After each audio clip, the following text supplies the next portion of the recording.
سلام هما. داری چی کار میکنی؟ سلام ارسطو. دارم برای شام پیاز خرد میکنم. من زودتر از استخر اومدم که یه چیزی بهت بگم. چی میخوای بگی؟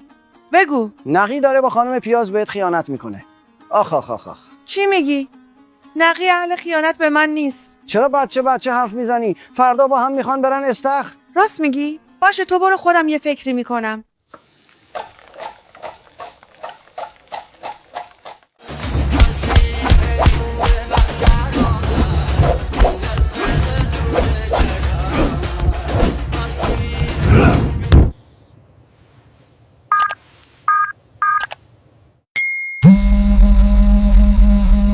السلام علیک یا هما. سلام مختار مربی. حدست درست بود.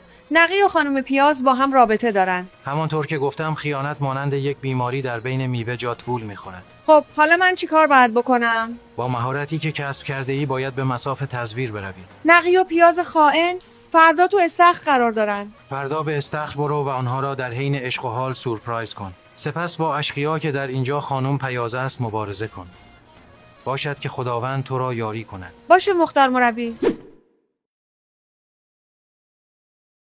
پیاز جونم، خیلی دوستت دارم عزیزم.